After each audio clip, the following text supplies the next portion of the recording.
Assalamualaikum warahmatullahi wabarakatuh. Selamat pagi teman-teman. Perkenalkan, nama saya Ria Yuliana. NIM saya 856488810. Apa kabar semuanya? Sehat? Oke.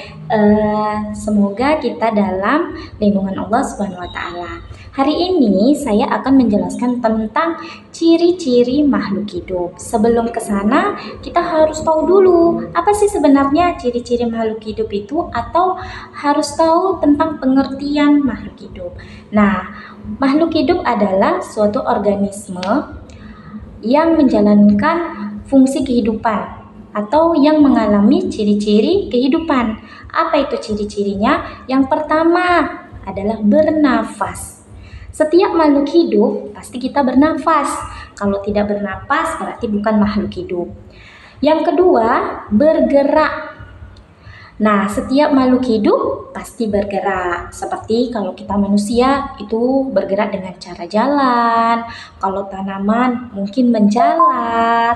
Kalau misalnya hewan mungkin berlari, merayap. Nah, kemudian ciri yang ketiga yaitu tumbuh. Setiap makhluk hidup pasti mengalami fase pertumbuhan. Contoh, manusia mengalami fase pertumbuhan dimulai dari bayi, kemudian balita, kemudian remaja, dan dewasa, terakhir tua, dan lanjut usia.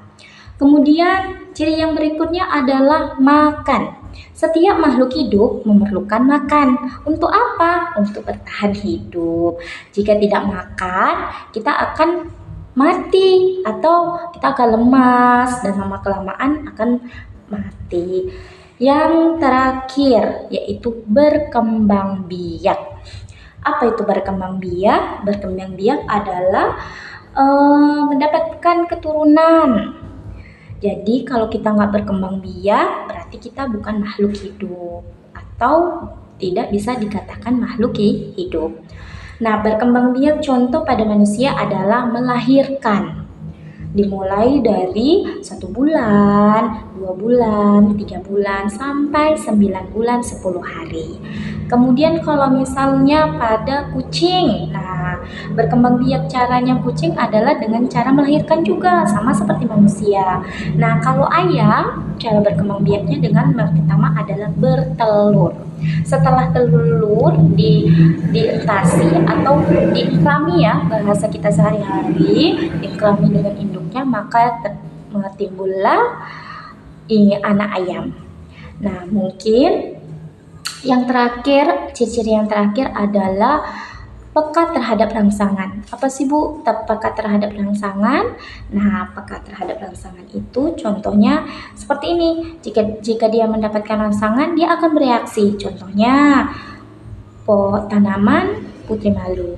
Putri malu jika disentuh akan menutup daunnya atau mengantuk. Nah, itu disebut dengan peka rangsangan. Kemudian yang kedua, contoh peka rangsangan adalah cacing. Jika kita letakkan di panasan atau kita kasih garam, cacing akan menggeliat. Nah, seperti itulah peka rangsangan. Oke, nah nanti saya uraikan dalam bentuk gambar. Jadi teman-teman bisa melihat bagaimana sih sebenarnya ciri-ciri makhluk hidup itu. Mungkin hanya ini yang bisa saya sampaikan. Semoga penjelasan saya dapat dimengerti. Saya akhiri. Wassalamualaikum warahmatullahi wabarakatuh. Selamat pagi.